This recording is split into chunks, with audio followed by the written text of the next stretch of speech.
Hello, everybody, and welcome. I am Peter Goldstein, founder and chief synergy officer for We Did It Health, where our mission is to empower grassroots ambassadors like you and I to inspire hopeful curiosity in our friends and loved ones so that they too can be curious and start their journey to shifting their lifestyle to one that's healthy for a healthy, happy, well fed vegan world. And with that, I am so honored to be here with you this evening as we're launching into our Wellness Month. May is our Health Month, and so our featured speakers will be all about health. And I am honored to have Dr. Sally Lipsky with me tonight, and I'll tell you a little bit about her in a minute. Later on this month, we'll have people like Dr. Furman talking about a nutritarian diet, Dr. Clapper, whose special mission is to help bring nutritional education to medical schools. Imagine that in the United States, at least, very few doctors get any education on nutrition, and it is absolutely so very important.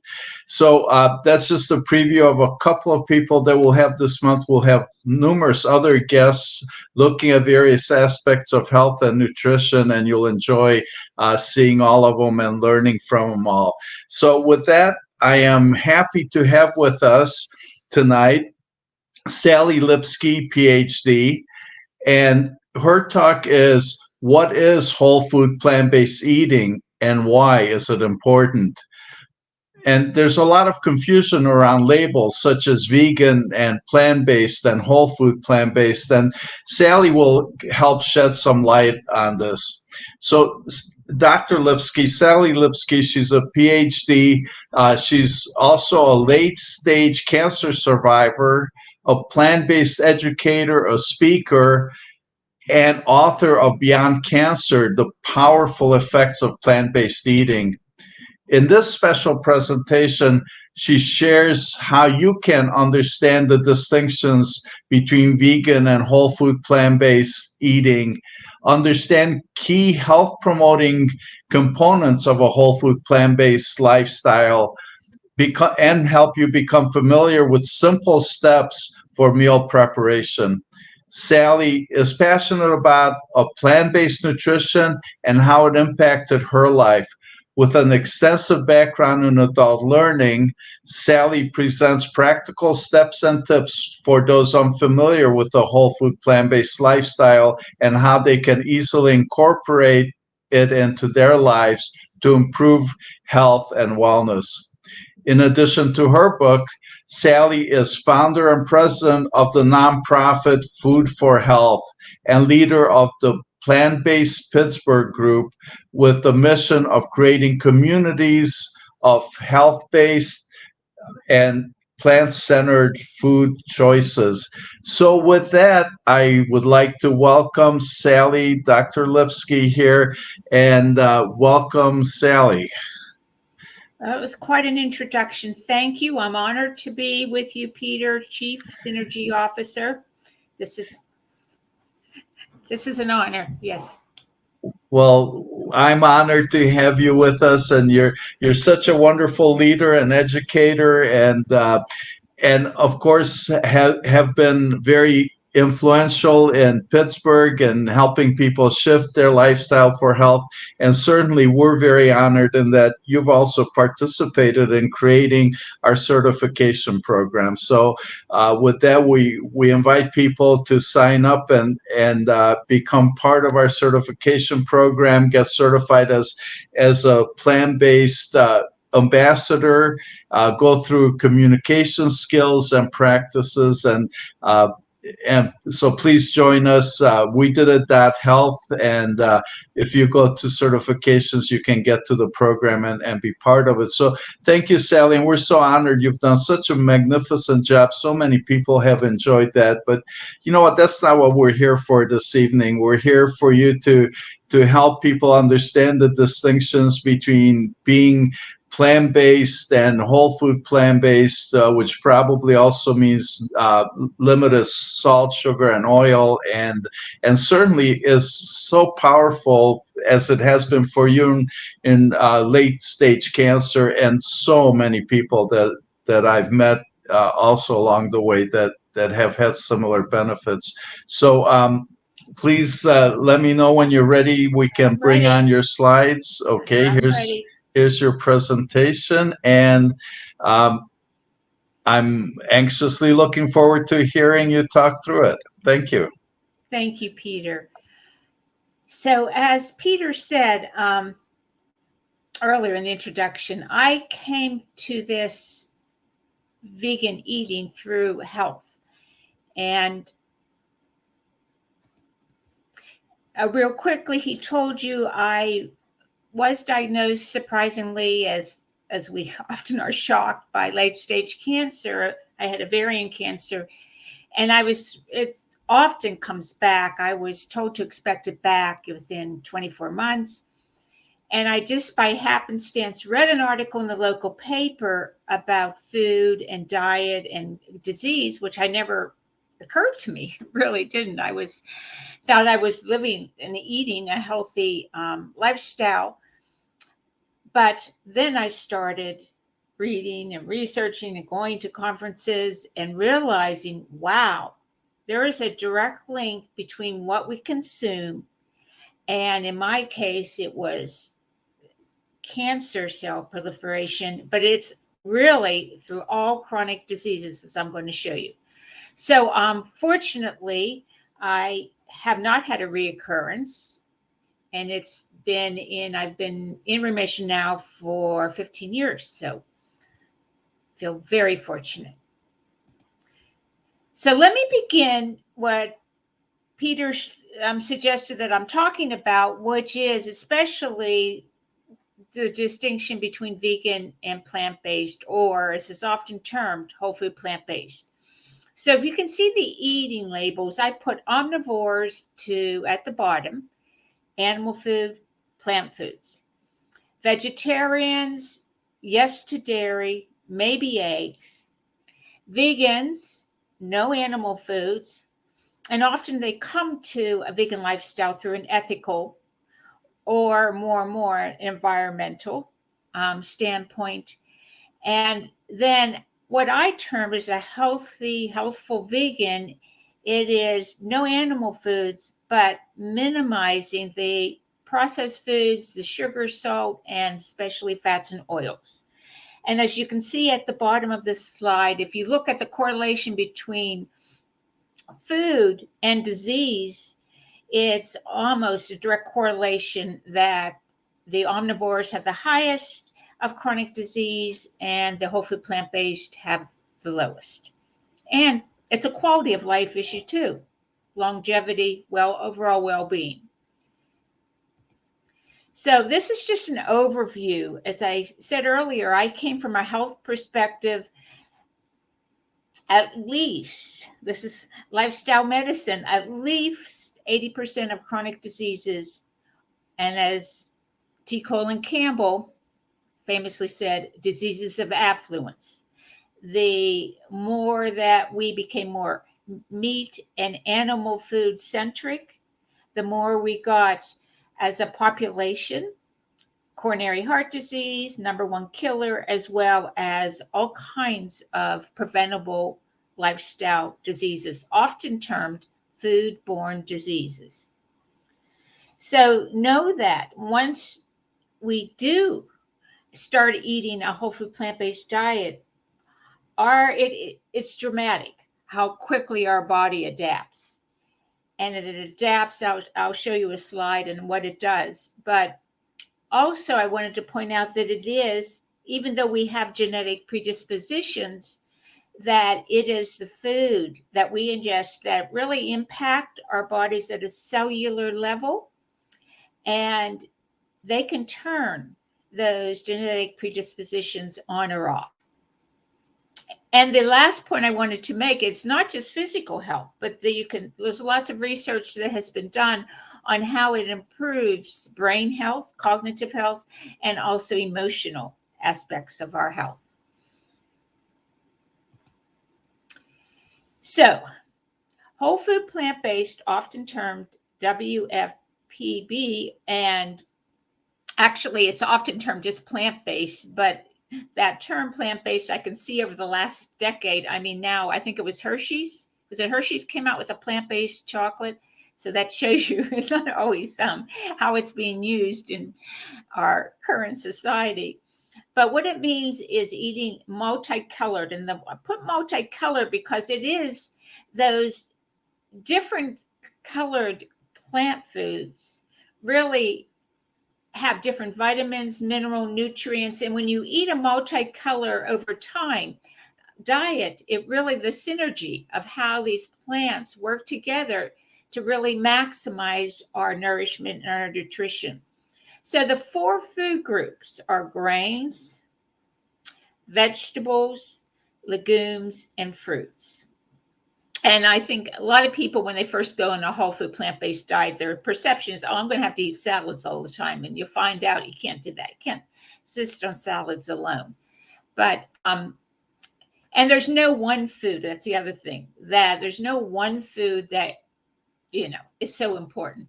If there's something you don't like, I always say, that's fine.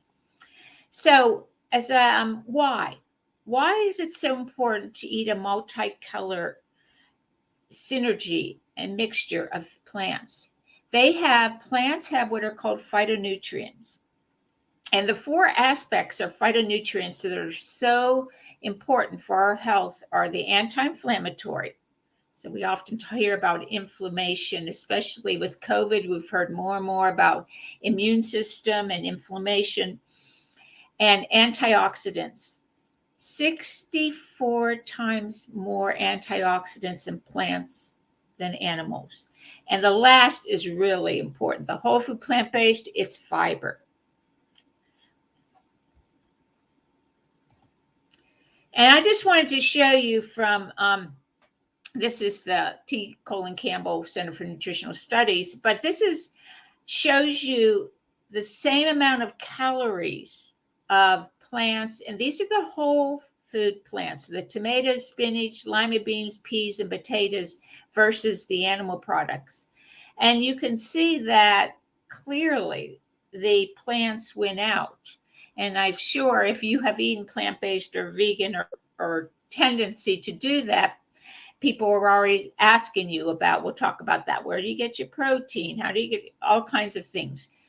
But you'll see here that the protein is essentially equal. The calcium, it's amazing, the calcium. Well, I have a slide on that in a little bit here. But you can see magnesium, folate, all these important nutrients. And the ones that we want away from, such as the cholesterol, there is none. So, as I mentioned, protein, we're sort of fixated on protein. This is the recommended. At the top, you will see the recommended daily. If you want to figure out, it's 36% of your body weight in grams of protein.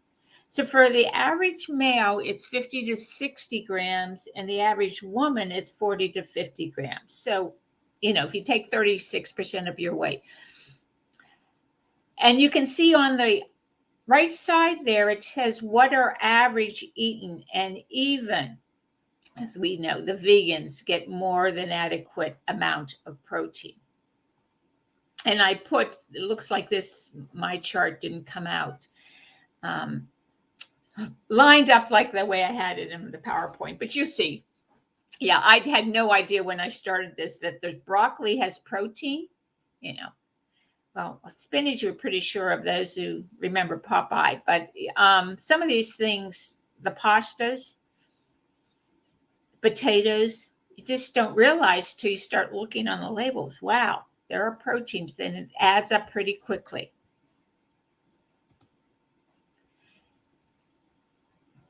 So as I mentioned a couple slides ago, that fiber is only found in plant foods.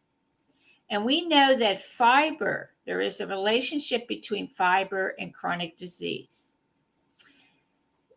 The lower the fiber, the more likely it is that you will get a chronic disease. That it is related to amount of fiber is related to diabetes, obesity, so all of those things that I have listed there, high blood pressure.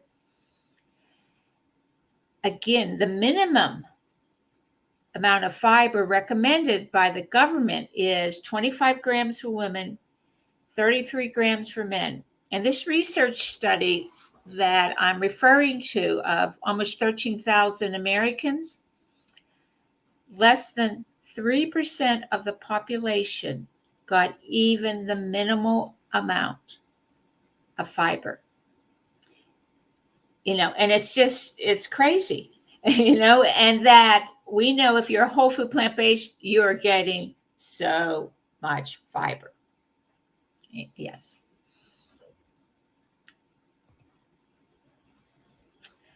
And calcium, I just wanted to mention here that plant-based calcium sources are better absorbed. You'll get a lower amount of fractures. Cow's milk, dairy milks are highly acidic, but also it is association between dairy milk, the casein, the protein, and all kinds of various physical maladies. It's related to, in my case, I had no idea that's related to hormonal cancers. That is prostate, ovarian, breast cancers, but also all kinds of other things such as arthritis, skin problems, respiratory. And this bottom chart will show you how you can get so much calcium eating whole food plant-based diets.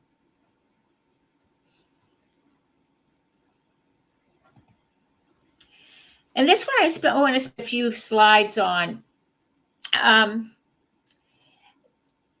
Fats have creeped into our standard American diet more and more and more over the last 30 years.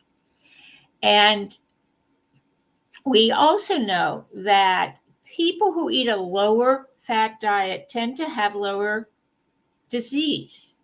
One reason is that all oils, are very, very highly processed, that they are very inflammatory. They go right to the endothelial lining and the coronary arteries, high blood pressure. So this is a sticky point here for many people who are vegans, especially, and thinking about that versus whole food plant-based, is to reduce the amount of added fats and oils that you're eating. And you can see that on the right side, that stomach, if you look at 400 calories of oil versus 400 calories of vegetables, there's a huge difference in satiation.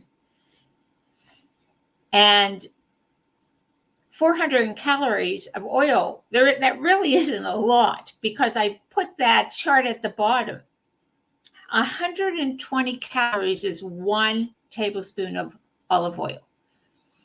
And that, as we know, for salad dressing, for roasting, people use a lot more than 1 tablespoon per serving. You can eat 25 of the small green olives and get 120 calories. And when you eat those 25 small green olives, you're getting fiber, you're getting nutrients, and you're feeling full. Probably full before the 25th one.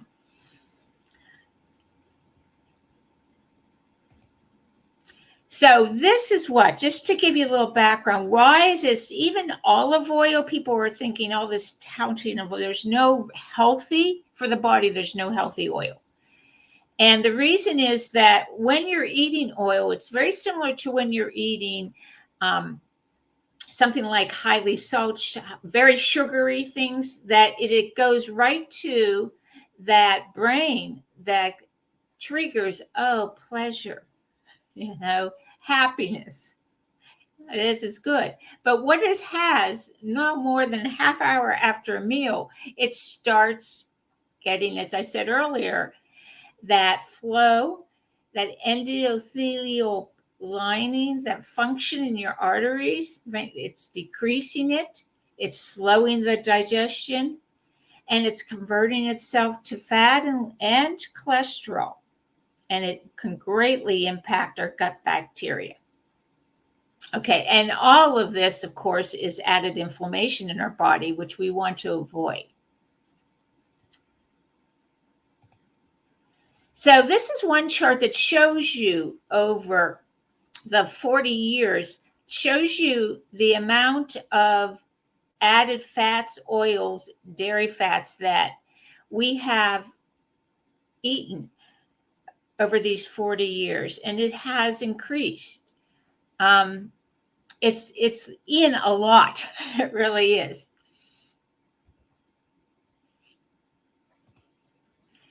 U.S. consumption of added fats, oils, and this includes the dairy, but you can see there again, it's 40 years, we've added 67% more of added fats and oils. Salad and cooking oils have gone up 348% in consumption.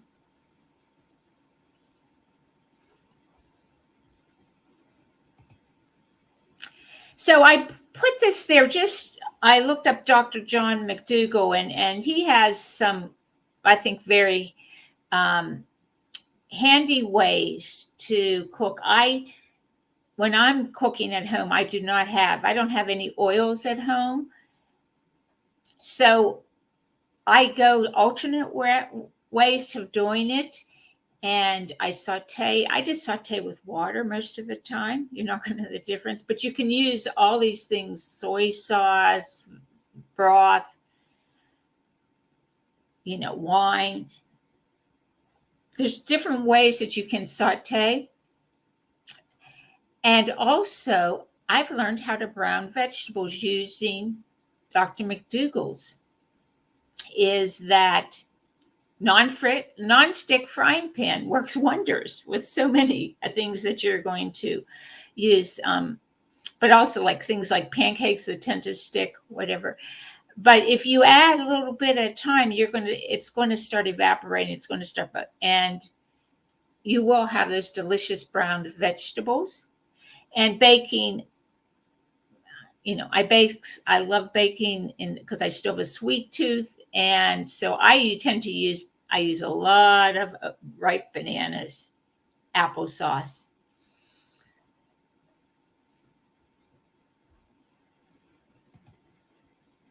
So let's go a few slides here. And it's like, okay, I mentioned I'm going to give you some practical, what tends to work for me.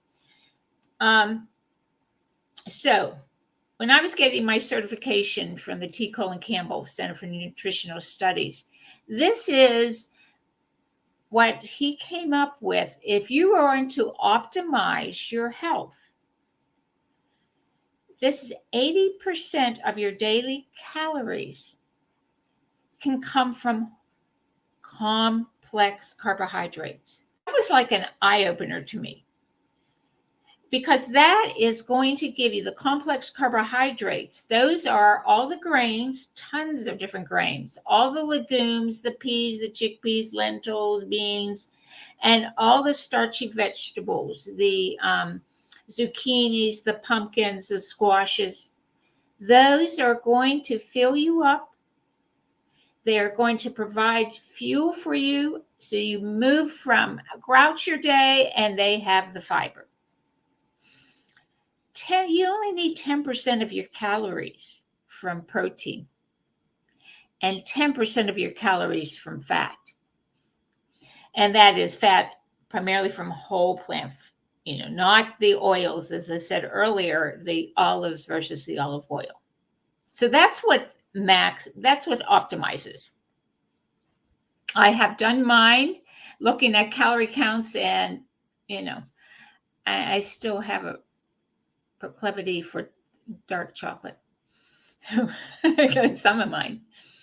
But I also wanted to show you this chart, why complex carbohydrates. A lot of the goods, a lot of the foods, vegan type of foods, are not based on complex carbohydrates. They're based really on the simple, more refined carbohydrates.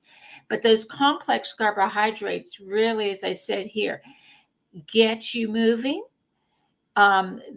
Keeps your blood sugar at a nice level, and it's going to keep you full. So as John McDougall says, you're on a starch diet.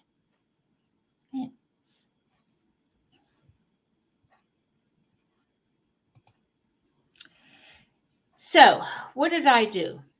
Because I don't like to cook. I always say I assemble more than I cook. I judge recipes by the length. So, and I tend to go with, I think many people do, with you're eating, if you're at home, you're eating the same thing. You tend to find what you like. So I always think, what are the complex carbohydrates? That's my foundation for any dish, any meal.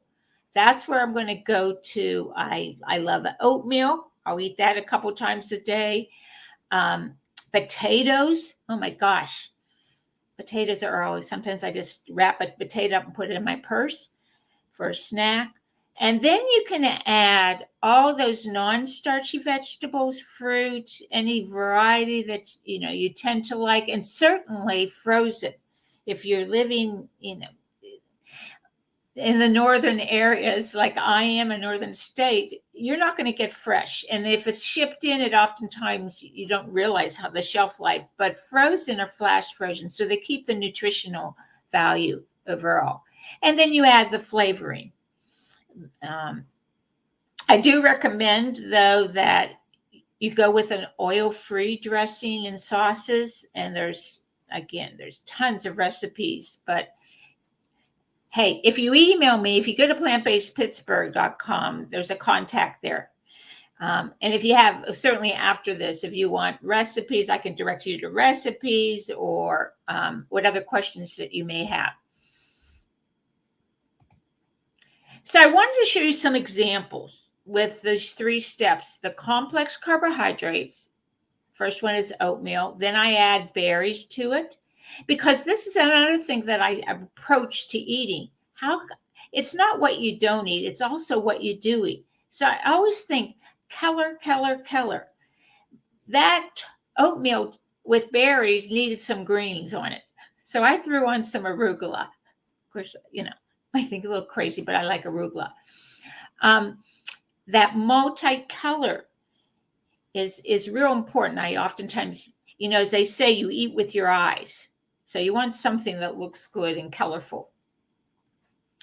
So you can go with, a bagel, hummus, slice, the pancakes, the French toast. If you want to fuss a little bit more, if you like to cook, sure.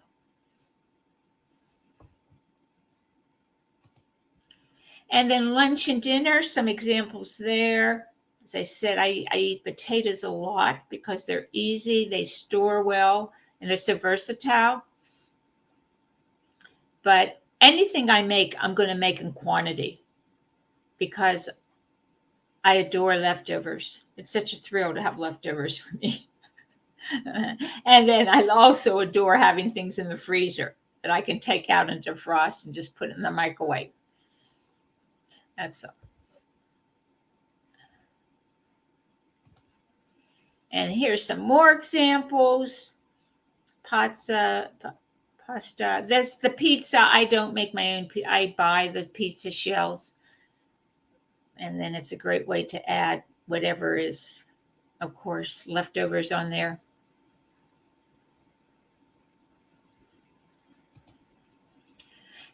And one-pot meals. Jeff Novick, the nutritionist, has 10-minute meal, and I really appreciate that. That the one in the upper left corner is something that I influenced by him, where you can make in 10 minutes, make some quinoa, throw in some black beans up in a can, open some mixed vegetables. And I go a lot with the tomatoes in canned or boxes. And then I also like spicy, so salsa was there. But any kind of sauteed potatoes, leftovers from a restaurant that you make into a salad, it's all good. So, oh, this is off. So to summarize the points the message that I'm hoping to get across is that foods that you will eat on a day-to-day basis have not only immediate impact, but they have lasting and profound impact on that sense of health and your sense of well-being. What you do eat, the grains, again, legumes, vegetables, and fruits, are important as what you don't eat. But I never call food bad. You know, I don't use that terminology. Some are better for you, certainly, than others. It can be simple and very inexpensive. And the last thing is, it's key to have a sense of community, what you're doing. Because the number one reason that people tend to, who go into eating plant-based, plant-centered, that they go back to animal foods is a sense of isolation. So having a community, whatever it may be, people who are supportive, so that you're the norm. You know, it's called that contagious behavior, that what you're eating influences others, your lifestyle will influence others, and vice versa. So I always say, find your tribe, and we did it. Health, of course, is your community here. So I'm going to ready here to take any thoughts that you have, any questions that you have, feedback from you. You can put it in the comments, I'm sure. Yes, Sally, that was a beautiful presentation. Thank you so very much. And we have lots of people from all over the country who are saying hello and chiming in with us. Washington, Chicago, Texas, just to name a few, and everybody's excited for this presentation. Let me remove it so we can see you much better. And we do have a couple questions. And let's see. We have a question here from Vegan Pundit. Does age affect protein synthesis? Can you address that?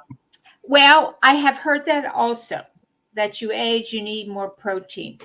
Look up, there's a video, Michael Greger and nutritionfacts.org addresses that.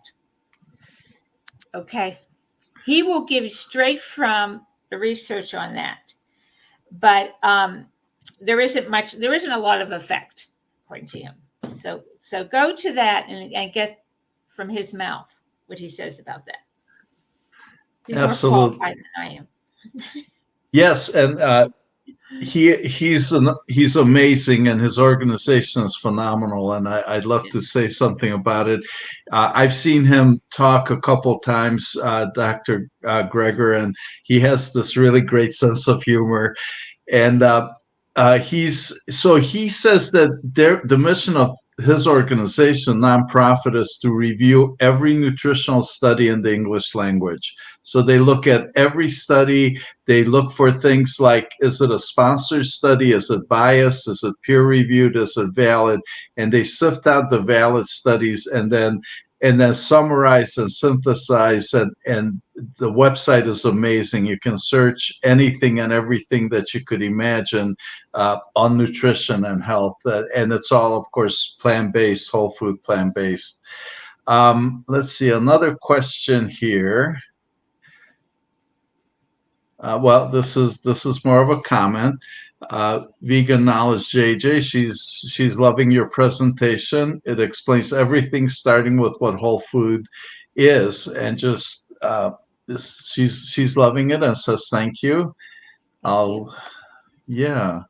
Um, let's see. Then we have a bunch of people saying hello. Hello, everybody. And here's another question from Rebecca Allen. Uh, do you have a favorite gluten-free pasta? Chickpea pasta is the one I go to most often, but I've tasted black bean pasta also. So if I said that, chickpea, yes. So do you have problems with it falling apart? As No, I can't. I can't say that I do.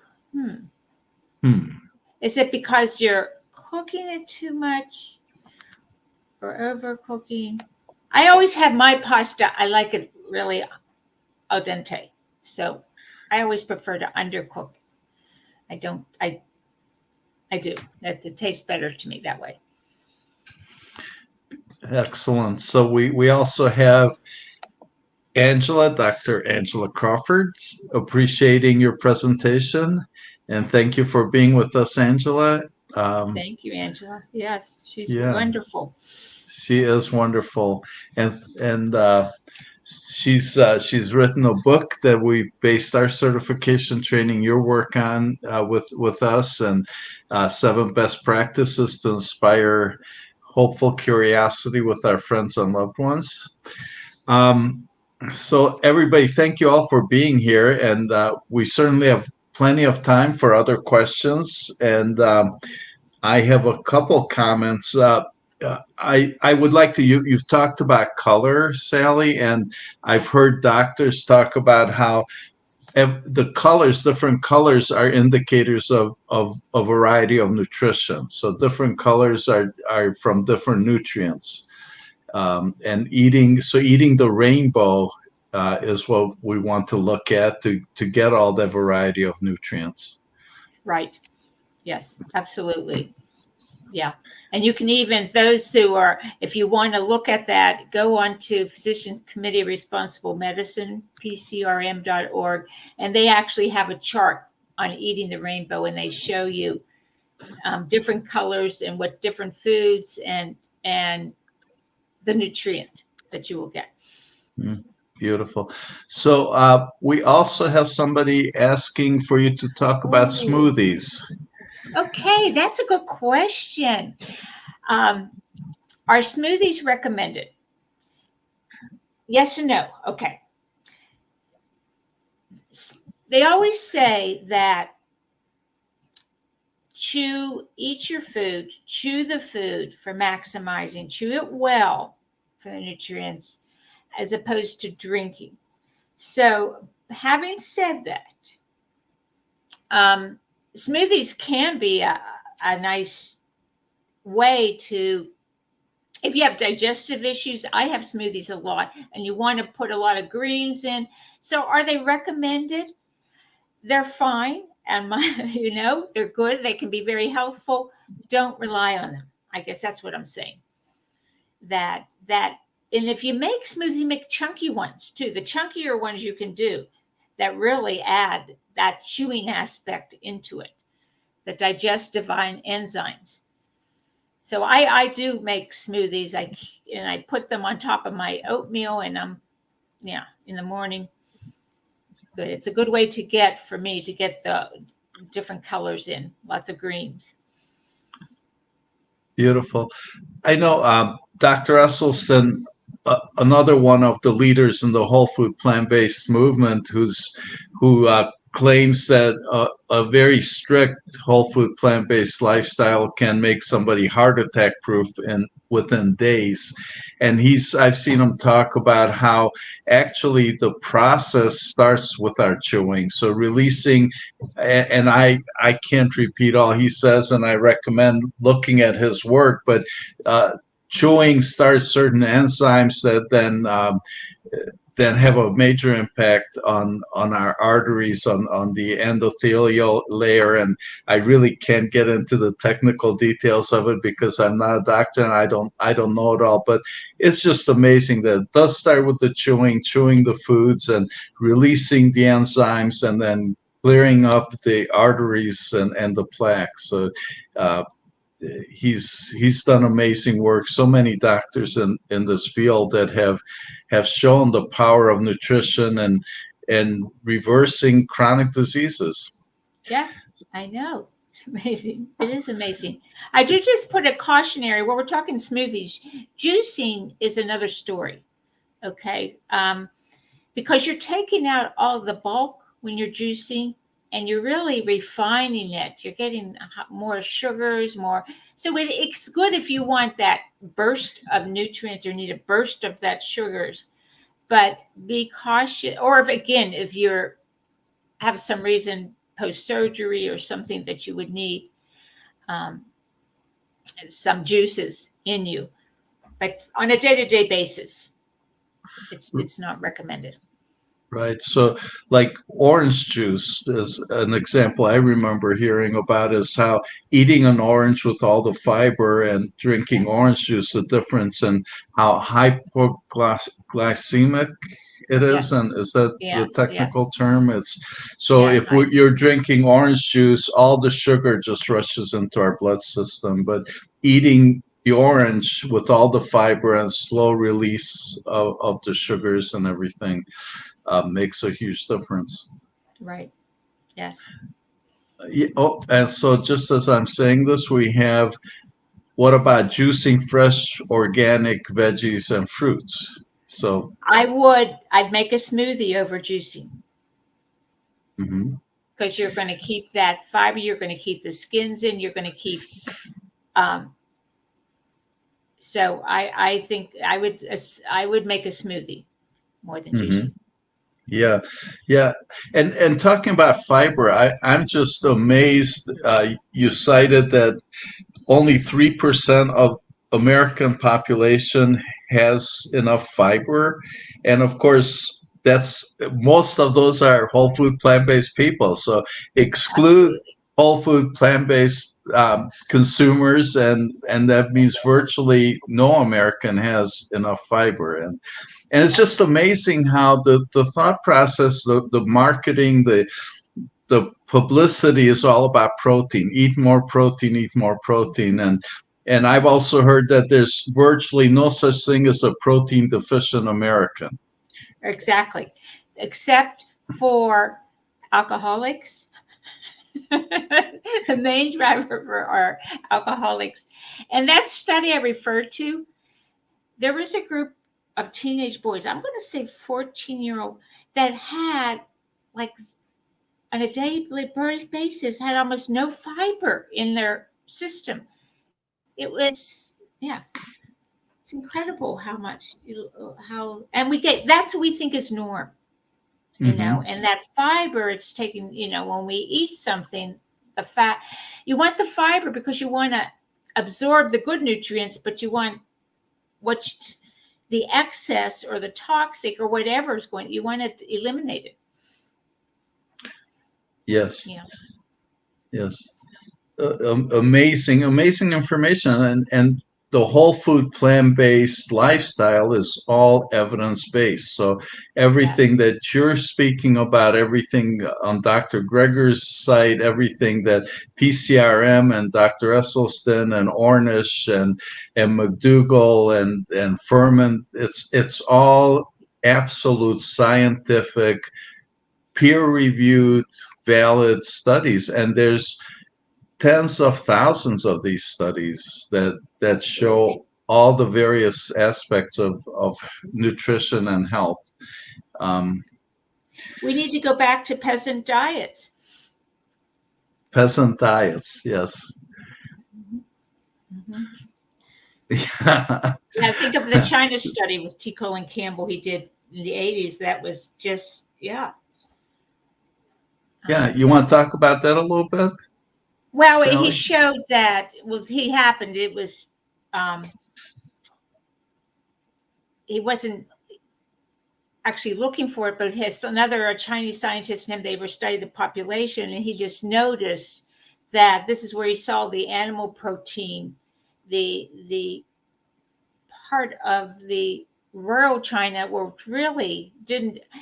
It's like the blue zone. Can I just say the China study and the blue zones are very similar. If you know the blue zones with Dan Buettner, it's like the populations that eat, if they eat meat or see an animal food, it's like celebratory. It's like how it used to be, more expensive, less widely available. So we'll eat it, we'll have that steak on your birthday in 2 months or something. And the populations who ate the grains, the beans, the legumes, those are the populations that really fared much better. Yeah. Yeah, I have more doctors have switched to being whole food plant based than for the reasons of the China study. They read the China study, and that's what convinced them. And these doctors that are science based and evidence based and want proof, absolute proof and evidence of everything. More of them I've met that have switched to being plant based because of the China study. Yeah, it's Uh, powerful. It's it, it's amazing. it's Yeah. amazing, and it's from what I understand, it's the largest epidemiologic study ever, and I believe they reviewed death certificates, death records, and they came up with the conclusion they found that people weren't dying from cancer and heart disease, and in rural China. Uh, a few decades ago, and of course, everything has changed now that so much of the world is eating more of an American Yeah. diet. It's, Yeah, yeah.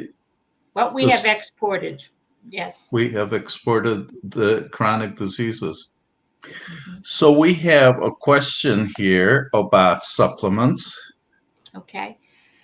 B12, um, 2.4 micrograms are recommended a day. So you want to take a B12 supplement and maybe a vitamin D3. I would recommend, especially if you live further north, like I do, but it's often recommended. Those are, and if, this is another one. Go to nutritionfacts.org.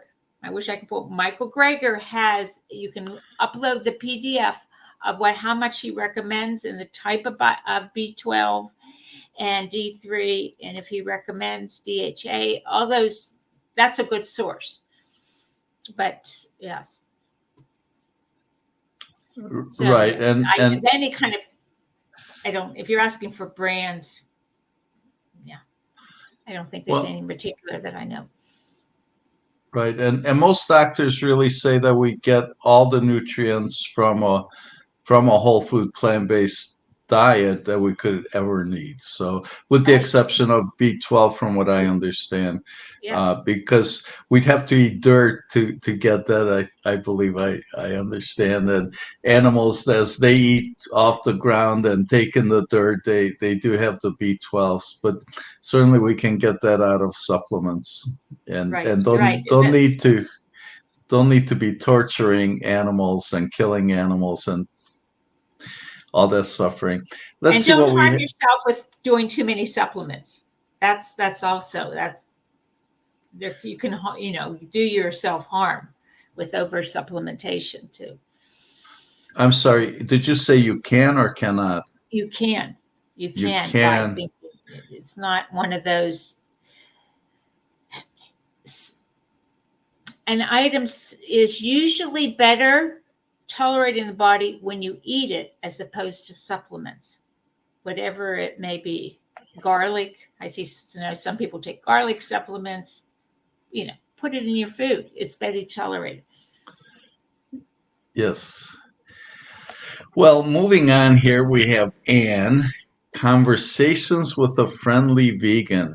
She's a lovely person, and she does some beautiful work with that. And she says she's curious if you get any pushback. Imagine that. No, there's no such thing as pushback. Any pushback from other nutritional professionals and physicians? And if so, how do you deal with them? Well, that's a huge question, and that's worth a whole big conversation. But Sally, what's your experience with that? When I first started this, when I'd go to my oncologist for my visits and checkups, and they're excellent, but as I said, they just they don't have the background, as you mentioned, in any kind of nutrition. I got excellent care, excellent treatment. They didn't discourage me. One time I saw my chart, they made a little note, Beyond Cancer Woman. They referred to, because I gave them a copy of in fact, I even, in my book, I recognized them for the care that they gave me. But I've noticed over the years, they've become more and more accepting, I think, of the fact that nutrition, lifestyle, can play a very key role in health. So have I gotten any pushback? No. I think the main pushback I've gotten is from nutritionists who were or dietitians who were gone through the traditional curriculum that really overlooks whole food plant-based, the American Dietetic Association. Yeah. And with that, I'll take a moment to plug our guest. Next Wednesday at noon Eastern Time, it's going to be Dr. Clapper, and he's been plant-based and vegan maybe all his life, certainly for a very, very long time. He's a leader in whole food plant-based nutrition and medicine, and his passion, his mission is to get medical schools to offer nutritional training. And so join us at noon next Wednesday and ask him all about his experiences with the pushback from doctors and medical schools and the pharmaceutical and medical industries or fields, because it's really very interesting how doctors go through all their training, and they're amazing. Most of them are phenomenal, amazing, caring people, so dedicated to human wellness, but they haven't been trained on nutrition, so they only know how to match up the right prescriptions, the right procedures with certain diagnoses. So Anne and everybody, please do join us next Wednesday. Here we have JJ, who says she loves lentils. Good for you. Yes. All right. Let's see what else. Okay, we have Anne again. She's curious if you, well, no, we just did this, didn't we? Yes, right. Yes, we did. Thank you very much. I just read recently that you need K2 with D3. I've never read that, so yeah, I don't know what K2 is even. Yeah, and JJ, we do have some doctors coming up this month. Dr. Furman, Dr. Clapper. I think we'll have a doctor, Dr. Lucky, who actually did get a nutritional program, the first nutritional program in a medical school. So we do have some doctors coming by, and some of these really medical, technical questions are best to be shared with them. So please join us through the month as we feature health and get the doctors who really can answer questions that we lay people really want to be very careful not to misinform. Let's see what else. Let's try this one here. Ronnie, do you know of anyone who has lowered their LDL on a whole food plant-based SOS free diet? And when they have familial hypercholesterol. Anemia. I have no idea what familiar. Yeah, I say that for the doctors. Say that for physicians. Yes. Right. So, Ronnie, if you're meaning high tendency, genetic high tendency for cholesterol, is that kind of what you're asking about here? And yeah, lowering cholesterol with the whole food plant-based lifestyle is really powerful. I've seen studies, particularly one study that showed that having steel cut oats for breakfast every day is equivalent to what's the medication for cholesterol? Statins, taking a statin. It's equivalent to taking a statin, yes. And so there is that kind of research. So it's absolutely it's rare and probably, and again, I'm not a doctor, and there's always exceptions, but by huge percentage, a whole food plant based, it's the fiber, it's not having the oils, whatever it is in there. But I know, so for me personally, I can talk about my experience. My cholesterol and triglycerides were off the charts, and when I changed to a whole food plant based diet, my blood work came towards normal. It was just slightly high from normal without any medications. I haven't taken prescriptions, and I lost 50 pounds, and my blood work came to be within a normal range from being off the charts high. So we have done 10-day community RX, or 10-day, like a jump start, just to get people on the whole food plant-based diet.